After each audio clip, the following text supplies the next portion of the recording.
hin gaabbiin. Gaabbiin waa amma achi itti deemtu fodon ta'ini waa amma irra jirtu ledon ta'ini yeroo hedduu waan dabare. Abdaaf gaabbiin hin barbaachistu. Maaf itti jirra tolchuu jirra. Takalee dabareera kaadhaa jiraata jirra kabaruuti abdiin itti deemaa jirra. Gaabbiin jireenya keenya keessatti wanta jijjiiruu dandeenyu tokkochi isaan qaba. Jireenya keenya keessatti wanti jijjiiruu dandeenyu yaadisaa fi hojii duwwaan. Ilmi namaa ammooni bu'aa waan yaade. Barii wanna haaraa ka argitu kasi gochisiisu kalee achitti dhiiche adda sumatti qabatte boruuf yaadde qofa.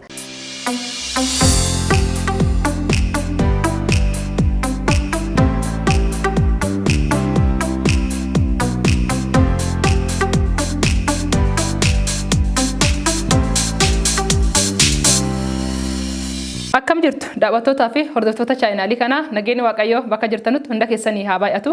Ana obboleettiin teessan Hinsene Birbirsa hadhaas viidiyoo haaraa akkuma kanammoo mata duree haaraa qabadhee isin bira dhiyaadheera. Viidiyoo kanaan duraarraa waa hedduu akka barattaniittanu isinirra dhaga'aa jira. Karaa adda addaatillee ammoo argaa jira. Guddisee isin galateeffadha waan na dhaga'aa turtaniif amma ammoo viidiyoo haaraa akkuma kanammoo mata duree haaraatiin qabadhee isin bira dhufeera. Mata dureen guyyaa addaa ammoo hin gaabbiin mata duree jedhu qabadhee isin bira dhiyaadheera. Inni kana ammoo namoota biraatiif akka isin dhaqqabsitan isin gaafata. Like, subscribe, namoota biraatti akka ga'amu share godhiisanii akka isin waliin turtan isin gaafata. Hanga qophii xumura kennaatti turtii gaarii.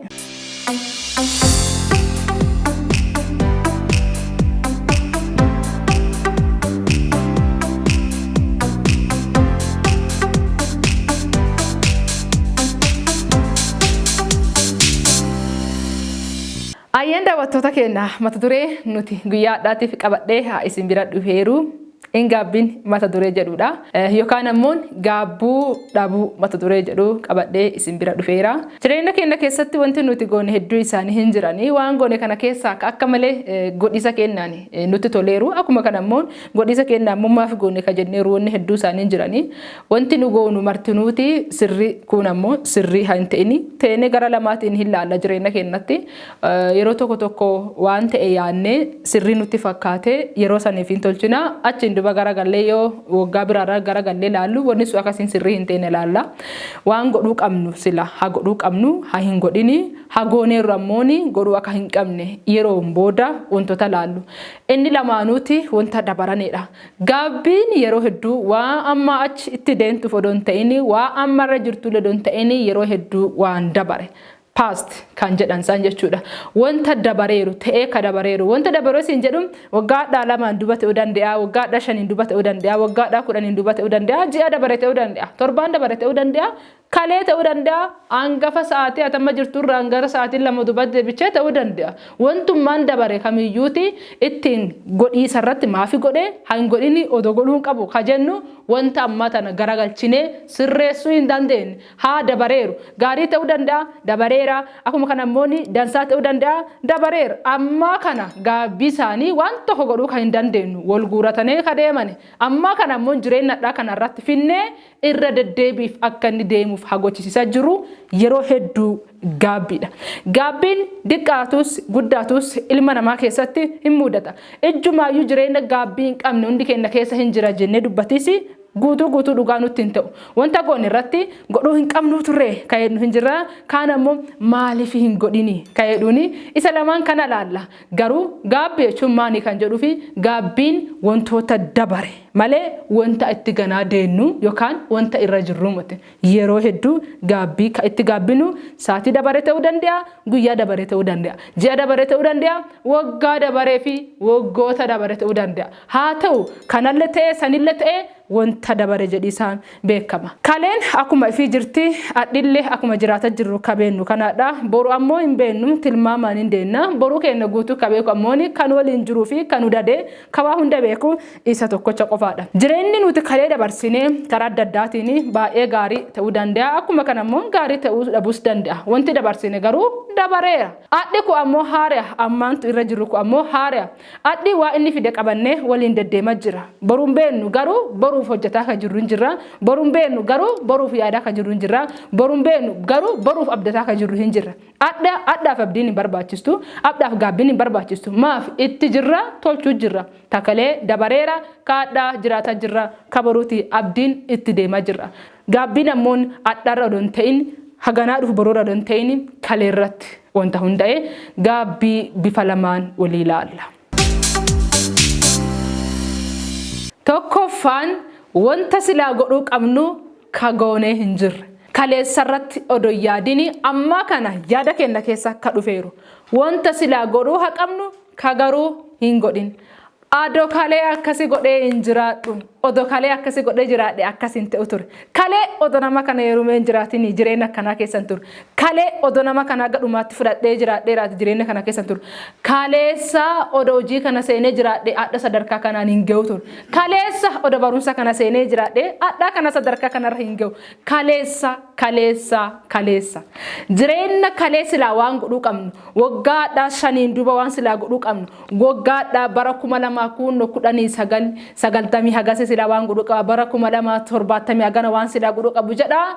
Jaarroliin teenya yoo isaan garagalanii duuba gaabbanu, haadholiin teenya yoo isaan garagalanii gaabbanu, akkuma kana immoo dargaggoonni tokko garagalanii jireenya kalee irratti yoo isaan gaabbanu godhuu qaba ture. Odoo godhee hin jiraadhu. Intala kana kaleessa odoo fuudhee jiraadhe mucaa kana kaleessa odoo hirumee jiraadhe barumsa kana kaleessa odoo galee jiraadhe carraan hojii kun namni liqu ture. Kalee odoo baradhee hin jiraadhu. Kalee odoo carraa san deemee hin jiraadhu. Kalee odoo kana keessa seenee hin jiraadhu. Kaleen akkuma isiniin jedhee hada bare malee ka itti seennuu fi ka irra jirru miti. Odoo tolchee hin jiraadhu jennee gaabbinuu inni jalqabaa kana. Kaleen garuu afi gurate dabareera. Addarra hundoonne kalee kayen. Wantoonni nuti silaa godhuu qabna jennee hirrinne yeroo ifiitti silaa haa ta'uu qabna jennee hirrinne yeroo sarratti odoon tolchin wantoota dabaraneeranu gaabbii jedhanii beekaman. Gaabbii gosa kamiiti? Gaabbii silaa waan godhuu qabnu odoon godhin dabarreeru. Addaa kana godhuu akka qabneerru ka duubarra galee nu gala. Inni lammaffaan ammoon wanta kalee gooneerru adoo tolchuu hin dhabu. Ka jalqabaa wanta silaa tolchuu qabnu ka hin tolchini. Ka lammaffaa ammooni waan tolchineerrutti odoo tolchuu hin dhabaadhu. Maafi kaleessa waan kana keessa seene? Kalee maafi jireenya kana keessa seene? Kalee waan godhuu qabu kana maafi tolche? Kana godhuu hin qabu tureeyyuu jennee gaabbinu. Kun maalidha? Kasi hagooneerru ta garuu garagalchinee godhuu dhabiisallee odoo yaadneeti godhuu ka hin dandeenye. Gaabbii gosa lamaa maafi godhee odoo godhuu hin dhabaadhu. Maafi godhee teetee dabarteetti. Gaabbii ammata nu isa san gaabbinu waan sanii akka nu garagalchine hin goone nu tolchisiisu. Maafi godhee maafi hin godhininillee yoo amma kana carraan jiraate yoo dandeette haa tolchisichu malee angafa guuratee dabareera. Kun lamaanuyyuu gaabbii wanta silaa deebuu danda'u miti. Gara jireenya addaarratti garagallee deebina. Gaabbiin gara jireenya keenya irratti karaa adda addaatiin hin dhufanii maafi gooneeti odoo godhuun dhabaan dhufe. Wanti godhuu dhabde sullee gaabbiin ka fiddumati wanta gooteetu sanillee gaabbiin ka balleessituu miti. Gaabbiin yeroo hedduu miidhaa isaan gara jireenya keenyaaf fidan keessaatti qabxii 1 haga 2 3 waliin ilaalisaaf yaadi goonna. Miidhaa gaabbii. Gaabbiin jireenya keenya keessarratti wanta jijjiiruu dandeenyu tokkochi isaan qabnu. Jireenya keenya keessatti wanti jijjiiruu dandeenyu yaadisaa fi hojii isa duwwaan gara jireenya gaabbiitiin wal fakkaatee waan jireenya nama ta'e isinii qodisaaf yaala. Yeroo tokko intalli tokko maanteeti barumsa silaa kutaa jalqabaarratti ijoollee waliin baratanii silaa sadarkaa deemisa barbaaddu san yaadaan qabdi. Garuu gara jireenya itti seenuu odoon barbaadin filannoon gosa lamaa isiitti dhufe. Filannoo kana lamaan keessaati tokko ka filattee akkuma beeknu keessattuu dirree jaalalaa keessatti hedduun keessan hin beektanii jireenya heerumaatii fi jireenya barumsaa carraa lama carraa biyya alaatti wal qabatee isii itti dhufe yeroo sanii fi sirrii ta'etti mul'atuu danda'a ammas sirrii ta'uu danda'a garuu akka ilaalcha isiitti yeroo saniif sirrii ta'e waa isii irratti hin mul'atinii fi barumsicha achumatti adda kuttee gara dirree jaalalaatti bakka mucaan gargar baanu bakka mucaa dhabduu jireenya kana keessatti seente waggoota muraasa laakkotteen duuba gaafa ijoollee guyyaa san baratte argitu yeroo kamiyyuu wanti isiin jettu waan tokko namoota sadarkaa fidan keessaa nama tokko turte carraa biyya alaallee isii dhaqqabee ture akkana jecha jedhu isaan hin jetti gaafa isaan dhaggite hunda kaleessa odoo ta'ee baradhee jiraadheeti ardhaa kana jireenya hin barbaanne keessatti hin seenu turette kana jechuun jireenyi isiin keessa seente isiitti beeka jireenya kana seenis isii sirrii ta'uu dhabuullee akka ilaalcha isiitiif akkas waa isiirra jirtu murteessa haa ta'u malee yeroo isaa argite muluu hin boota ati maaliif bootannaan kaleessa odoo seeraan ta'ee barumsa kiyya baradhee deemee raadheeti jireenya dhaa kanarratti akkas hin jiraadhu ture sadarkaan deemu carraa chaayinaas odo deemee irra fayyadamee ture adhe silaa wanta hedduu ta'uu barbaadu hedduu si golchisaa fi carraa sarara odo fayyadamee hin danda'a ture adha garuu jedhaati yoo isin jireenya kalee irratti haasawaa yoo isin gara duuba deebi'a if yoo si abaartu arga itti gorsa garaa itti kennaa turre arraa kana dandeetti tolchi yoo hin danda'in teetammoo if amansiise jireenya gosa lama jira tokko jijjiiruu lammaffaan jijjiiramuudha kanarraa adda waan ta'e godhuu hin dandeenyu jecha kana jajjabbiisaa isa jajjabbiisaaf yaalii goonne garuu jajjabbiisaaf fedhaa hin qabaannee fi jajjabbiisaa hin dandeenye kaleessa wantoota fi guuratee dabaree irratti adda tana waan tokko fiduu hin dandeettu isin hin jedhu irratti hojjetiisan malee gaabbii isaanii jireenya ofirra jijjiirame fiduu hin dandeettu kalee waa ifi guuratee deemeera waa ifi waan qabuuf additu ammooni habiraate gaabbiin yeroo hedduu wanti nu gochisiisu wanta haaraa akka nuti arginu nu gochisiisu wanta haaraatiif kan uttiin deenu dolchisiisa kakalee jireenya kalee yaadattisa kennaan takaate kaleessaayyuu akkana ta'eera kaleessaayyuu namni ko akkasina gaafatee kaleessi jireenya adda irratti akka malee miidhaas irra firsi kalee yaadis kalee hammeena kaleessaa yaadis jigiisi kaleessaa yaadis akkuma kana mukkufaatii kaleessaa yaadis jireenya sila carraa adda kana guyyaa adda waniin haaraa inni qabatee dhufee fi akka nuti hunda irratti horan akka nu jabeen irratti horan nu gochisiisa jireenya keenya irratti waa addaatiif jijjiirama fiduu ka dandeenyu kalee akkas godhuu hin qabnu turre akkan deemuu hin qabnu turre jennee ta'ee gaabbisa odo hin ta'ini kalee wanni teeteeteetti kalee wanni dabarteetti kalee dhiisiiti angafa saatiin 5 angafa saatii 4 angafa saatiin 2 wanni teeteeteete dabarteetti angafa garagalteetti balleessuu waa hin dandeenyee fi ati ammaa tana ta balleessuu dandeettu ammaa tana hojjetuu ka dandeettu carraa ati qabdu carraa lama qofa tokkoffaa ammuma kanaan kaatee kaleerra waan balleessite san qabattee angafa waan balleessite san fuutee fakkeenya godhattee ammaa tanaaf akkam fooyyessuu akka qaddu irraa hojjetuu malee kalee akkana godhee kalee sila akkasi godhuun qabu ture kalee sila akkana godhee akkana godhiisi kee sirriin ture jettee harka dhaayisaa fi mataa qabattee sikeetii jireenya kee kaleessaa jijjiiruu hin danda'u takkatti wanni ta'eera fakkeenya kana wal qabatu eegam karaa adda addaatiin dargaggoota ta'anii karaa adda addaatiin waa hedduu keessa kaseenan nu jiran wanti tokko eega isaaniirra dhaqqabeen duuba kalee sila akkasi godhuun qabu ture argitanoo jiraatan keessattuu dirree dargaggootaatiin kan wal qabateeru karaa adda addaatiin jaalalleesallee ta'uu danda'anii walitti dhufeennaa wantoota tokko yoo sooman wantoota gaafa jireenya isaanii keessatti seenu saaba kaleessa akkana godhe jettee irra jireenya firra waan hin teene durbisuun murteessisaanii yookaan hakaleessarraa gaabbisaa waan san jijjiiruu hin dandeettu tarkaanfii fudhattu irratti yoo deente malee tokko kaleessarratti jireenya waa haaraa fiduu hin dandeettu namoota haaraallee keessummeessuu hin dandeettu maaliif yoo kaleessa namni tokko si miidhee kaleessa namni tokko waan ta'e keessa namoonni dhufan muluunii nama gosa sanii si fakkaata sababa kanaan takkaatti jireenya biraatiif barriinte banaa ta'uu hin danda'u miidhaa isaa jalqabaa kaleessa dhiisi qofti gaabbiin jireenya kalee qofa ka jiraattu jireenya addaatiif fi carraa addaatiif akka itti hin qopheessinis godha kalee qofa kara deebichuu si tolchisiisa inni kun ammoo inni lammaffaani boruu keessirraa balleessisa nami boruu ka yaadu addaa tana ta'e boruurra ta'e yaada barii sila akkana godhuu qaba akkana deemuu qaba wantoota kana godhuu qaba jettee sagantaatti sila baachuu pilaaneti baasaa deemtu kaanii hasila sammuu keetiif boruu dhiisiiti namni sa'aatii 4tiif sa'aatii 6 boruu ittaanii ammaan dubaa jaadhaa waggaadhaa jedhee wantoota yaadu sammuu fi keessatti baay'ee qaba akkas godhuu qaba achiin duba waan kanarra deema achiin duba sanirra deema wantoota yaadu hedduu isaa qaba yaada kan akka inni hin yaadne kaleessa qofa ta'e yaadisi boruuf akan hin yaadne gochisiisa maaf jireenyi kaleessa addaa tana sammuu keessa waan jiruuf kalee maaf akkas godhe kalee akkas godhisi keessa sirriin turre ishi maaliif achiin seene ishi maaliif asiin deebi'e kana godhuun qabu ture jedha sababa kana jedhu boruuf yaaduu hin danda'u maaf jireenyi kaleessa memoorii keessa waan guutee fi haaraa boruutiif qopheessuu hin danda'u tokkoffaa maa isin jedhe miidhaasa adda sirraa balleessa lammaffaa hoo boru sirraa balleessa boru sila yeroo teettee yaaddu kaanii kalee teettee itti yaadda ilmi namaa ammooni bu'aa waa yaadeeti waa yaadu isaan tolcha kalee jadhittee yaadisi keeti tokko waa haaraa irraatu si gochisiisa addan jiraattu boruuf illee jiraattu barii wanna haaraa ka argitu kasi gochisiisu kalee achitti dhiichee adda sumatti qabattee boruuf yaadde qofa yaadati yaaddu yaada kaleetiif hammeenna kalee jiggiisa kalee dadhabiisa kalee bu'aa bayii kalee qofa yaadisi jireenya kee bariitii fi si geessisuu hin danda'u boruu teessirraa balleessa maaliin gaabbiin amma achi akkati waan saniin goone amma achi akkati waan sarraa humna qaban takkatti kaleessa jigisi kee amma achille akkati jiru kaleessa wote isi keeti amma achille ammaan boodaalee ka'ee dhufi sirraa balleessisa kanaafuu kufaatii keessaa inni lammaffaanii boruu keerraa akkati humna qaban boruu irratti akkati jabaan boruuf akkati abdiin godhan si tolchisiisa inni sadaffaan kun ammooni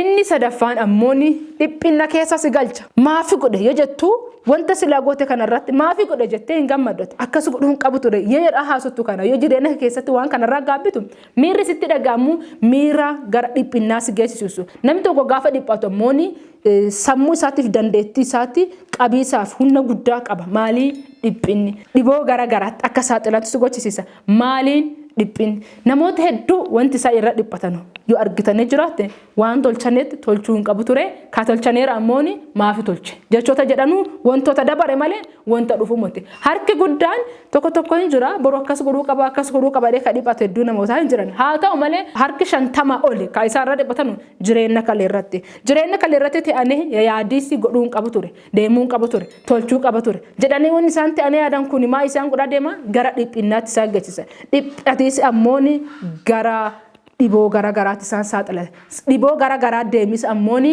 gara jireenya ifirratti miidhaa fidisiisan jireenya keerratti ammoo miidhaa fidda jechuun dhiboo ofii qopheessita jechuun dhiphina keetirraa ofii keeta jechuun boru waan biraa yaaddeen akka bira hin geenye si gochisiisa namni tokko haga fedheeyyuu yoo qabeenya qabaate fayyaa isaarra hin caalu namni fedhe haga fedhe karoora hedduu yoo qabaate jireenya dhaa isaarra hin caalu namni kamiyyuu jireenya biraa ka yaadatu jalqaba yoo ofii jiraate namni ofii hin jiraatin wantoota jiraatuu fi abdii horatuu hin danda'u namni dhiboo keessa jiraate dhukkuba keessa jiraate mana agasii jaaradhaa maanii agasii jaaradhadhee qarshii waan sanii waliin qabe jalqabammaa fayyuu qaba jedhee fayyina ofirratti investi godha maaliif fayyaanii qabeenya caale hunda waan ta'eef akka jireenya fayyaan qannetti jiraannu wanni nu gochisiisu dhiphinni ammoo karaa inni dhufu keessa tokkoffaani gaabbiidha kanaafuu miidhaa gaabbii inni sadaffaani dhiphinnatti nu geessa inni dhumaa ammooni ifi walii akkati wal addisi gochisiisa ifi walii bu'ise walitti bu'isa keessa kanama walii buutuun caala inni guddichi walitti bu'isaati ifi walii buute akkamiin godha waan kana jedha wanta ti godhe maaniif godhe waan kana godhuun qabu ture wal dhabbii ati waliin gaafuu wal addu kuni yeroo kamiyyuu akkati fi jibbitisu gochisiisa nami gaafa ifin jaalatin nama biraa jaalatuu hin danda'u gaafa ifin jaalatin wantoota jaalatuu hin danda'u yeroo hedduu gammadi bakka wayii jira nama fakkaata gammadi keessa namaatti fi yaada namaa akkuma kana ammoo sammuu namaa keessa jira namni kun ammoo wantoota godhe irratti ta'ee godhuun qabu ture maaliif godhe akkana keessa akkamiin seene jedhee jireenya yaadu dhiphinni qofa don ta'in gara galee akka inni ifi jibbu akka inni ifi tuffatu akka inni gadaantummaatti dhagahamu tolchisiisa maanii gaabbiin akkana godhuu akkamiin qaba ture maafi godhe annamaa mote anammaachiyuu nama hin ta'u akkana godhute ta'aati wantoota kalee ifirratti haasotte gaabbiin karaa adda addaati wanta goone wanta sirrii hin ta'e ta'uu danda'a akkuma isinitti hime namni wanni inni gaabbu waan sirrii ta'e irratti sirrii tolchuu hin qabu waan jedhu mote karaa adda addaati waan hin ta'e tolchuu danda'ani wanta goote sun sirrii waan ta'eef mote hin gaabbiin kasin jedhaaru amma kana gaabbisi ke jireenya kee waan hin jijjiirreef kanaafuu gara galtee waan sayyaadisi akkati fi jibbitu akkati fi walii wal'addu namni fi walii wal'abbeenna fi walii jibbu namni fi walii wal'abeenna ifi jibbisa deemeennaani gara galee wantoota jiru muluu jibbisa irra deema maafi jalqabi waa hundaati ifirra waan ta'eef kanaafuu gaabbiin jireenya kee jijjiiruu waa hin dandeenyeef hin gaabbiin kanaafuu jireenya keessan keessatti wanni gara jireenya keessanii dhufe kamiyyuu bifa gaabbiitiin odoon ta'ini bifa sirreessiisarratti arraa kana waan godhuu qabdan qofarratti xiyyeeffadha kalee waa ifi waan guuratee deemeef kalee waan jiru guuratee waan deemeef adhaa tanarratti sadarkaa itti aanutti deemisaaf yaalii godha jireenya keessan keessatti gaabbii hin jiraata jirachuun kalee isin keessa jirte jechuudha namni hadhaaf hin jiraatin baruu ta'uu hin danda'u kanaafuu haga dandeettani hundarratti wanta kalee gootani akka qixxaa gara gaggalchiisaa odoon ta'ini ka ta'e ta'eera ka dabare dabareera ka bade badeera wanni dhutteetti wanni deenteetti mucaan suni ati gaabbiteefi hin dhufu intalti suni ati gaabbiteefi hin dhufu qabeenyi suni ati gaabbiteefi hin dhufu qabxiin su ati gaabbiteefi hin dhufu wanni suni gaabbisa keetii waan dhufanuu moti gaabbii dhabiisa keetiin malee gaabbisi kee waan tokko hin fidiniifi ati baga waan santeete baga wanni sun baddee wanni teete deenteetti adhaa tanaan jalqabii boqonnaa tokko jedhiiti jireenya kee irratti harkaa fi fudhatiisaa fi yeroo kanaan kaa kaasee maan godhuu qaba kakkaleerraa baradhee maan godhuu qaba jireenya jedhu irratti ifi walii haaso'e ifi walii mari'adhuuti ifumaa fi gorsi ka'eeti adharratti qalama kee harkaa qabadhuu fi adhaaf boruuf jiraatisaaf yaalii qabdu hunda gochisiise kana namoota hedduuf akka inni bira dhiyaatu sheeri akkasiin gootanu isin gaafadha wanta har'a haasofne keessaa waa hedduu akka fudhattan tokko shakkii hin qabu fakkeenya tokko isinii fuudhee haasoo hin danda'a garuu yeroo qabnurraan takkaate gaafa biraa paartii lammaffaa isin bira haga deebi'ee isin bira dhiyaadhutti turtii gaarii.